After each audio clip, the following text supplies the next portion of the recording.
Então, o Cordeiro foi morto desde a fundação do mundo? Ou são os nomes que não foram escritos desde a fundação do mundo? Uma coisa ou outra só está ligada à presciência de Deus.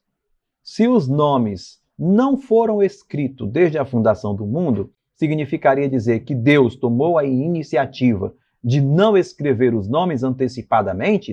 Com que critério? Sabendo Deus que os mesmos cometeriam pecados, então Deus já decidiu não escrever os nomes desde a fundação do mundo? Seriam antecipar a ação de Deus e você está julgando uma ação de Deus antecipada no passado remoto, com base em quê?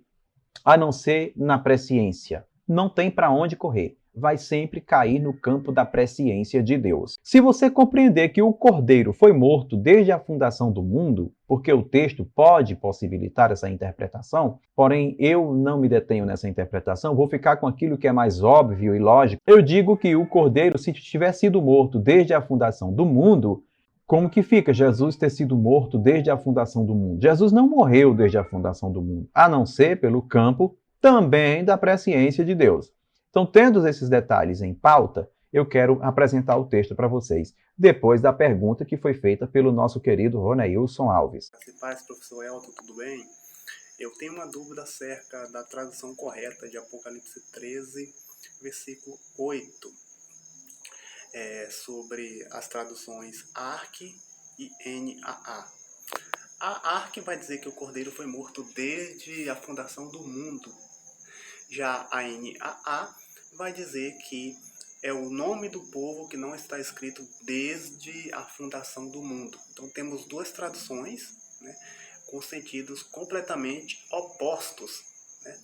Então gostaria de saber qual dessas traduções, né, estão de acordo, né, com o sentido original e a gramática grega. Né? Só ressaltando que o mesmo texto também é feito referência a ele lá no capítulo 17, né, e verso 8 do próprio livro de Apocalipse. Cala a boca, gata! Vamos analisar o texto. Aqui nós temos conjunção, verbo, pronome, adjetivo, artigo plural, temos katoikontes. Trata-se de um particípio, possivelmente cumprindo epitesges, temos aqui também preposição, artigo, substantivo, pronome relativo, advérbio, temos aqui verbo, pronome neutro, nome substantivo neutro, preposição, artigo, biblo, aqui você vai ter um substantivo dativo, tesoes, artigo, substantivo genitivo, fragmentum, aqui você tem caso, aqui você tem voz, e que vem do verbo primário, né? Sphadizo, que significa matar, para servir de alimento, um sacrificado, né? Levando em consideração o modo particípio. Né? Lourenço Stélio Rega pode apresentar isso aqui de forma interessantíssima, né? Muito interessante. Vamos traduzir. E prosquinessus-sim, e adoraram-na, não, adoraram-lhe. Isso aqui eu não gosto de traduzir por na, porque isso aqui, ainda que seja compreendido de forma oblíqua, não tem sentido traduzir por adoraram-na, levando em consideração o contexto. Não é assim que a gramática apresenta o pronome dativo. Ele é neutro, então se ele é neutro, então aqui ele tem que ser traduzido por adoraram-lhe. Pantes, todos os katoikontes, todos os habitantes ou os que habitam sobre tesges, sobre a terra. Aqui você tem os quais não está escrito os nomes em tes biblotesoes, no livro da vida, tu arnio, do cordeiro. Esfragmeno apocataboles, cosmo. Muito bem. Se você levar em consideração que esse particípio aqui, ele pode representar um adjunto adnominal para arnio, quer dizer, para o cordeiro que foi morto. Quem que foi morto? O cordeiro. Quando? Desde a fundação do mundo. Então, isso implica em quê? No enaltecimento da presciência de Deus. Por quê? O cordeiro foi morto desde a fundação do mundo? A resposta é não. O cordeiro foi morto, na linguagem mais comum, há 2000 anos atrás. tá? Não tem sentido dizer que o cordeiro foi morto desde a fundação do mundo. Se isso é verdade, então vamos agora aplicar do outro jeito. Se apócatobolés cosmou, se desde a fundação do mundo é uma referência aos nomes, quer dizer, aos nomes dos habitantes, né? Os habitantes que habitam sobre a Terra, os quais não está escrito os seus nomes no livro da vida, desde a fundação do mundo, se eu compreender que os seus nomes não estão escritos no livro da vida, eu te pergunto, essas pessoas que são habitantes sobre a Terra, desde a fundação do mundo, já existiam? Não, não existiam. Se não existiam, obviamente, mais uma vez estamos lidando com a presciência de Deus, porque nem Jesus, que é o Cordeiro representado aqui, foi morto desde a fundação do mundo, e nem essas pessoas que habitam sobre a Terra, que estão sendo referidas por João, também tiveram seus nomes escritos desde a fundação do mundo.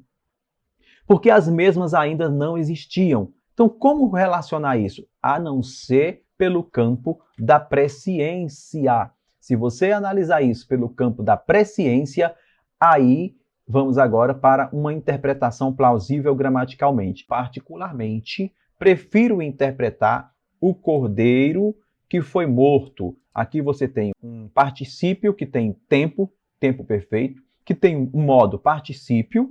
Ele não traz artigo, que é uma das referências para que esse particípio seja utilizado como possivelmente função verbal.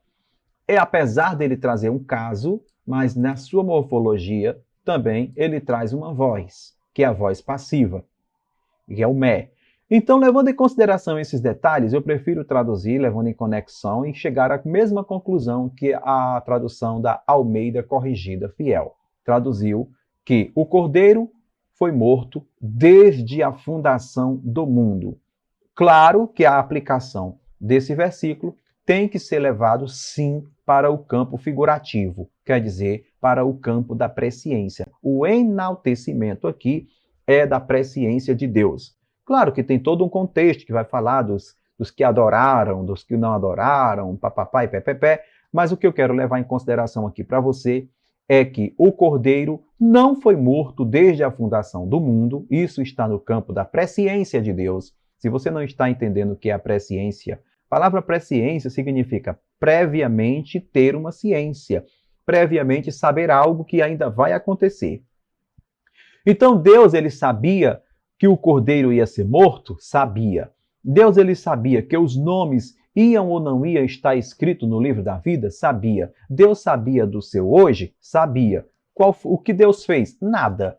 Ele não intervém na situação. De acordo com a perspectiva arminiana, Deus, ele não intervém no processo soteriológico das pessoas. Deus, ele deixa com que as pessoas sejam responsáveis por sua decisão. Isso é livre-arbítrio. Porém, de acordo com a perspectiva calvinista, Deus intervém no plano salvífico e determina quem vai ser salvo e quem não vai ser salvo. Eu, particularmente, acho isso um pouco estranho, mas é o meu achar, e o meu achar é irrelevante, tá? Você tire as suas conclusões acerca disso.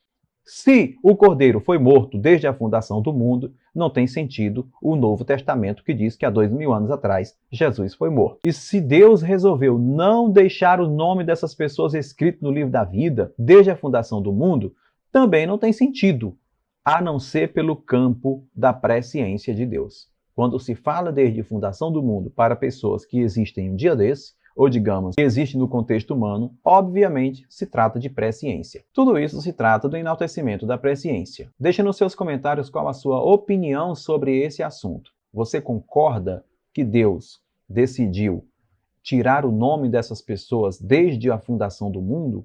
Você concorda que o cordeiro foi morto desde a fundação do mundo? Nada disso tem sentido, ao meu ver, a não ser pela ótica da presciência.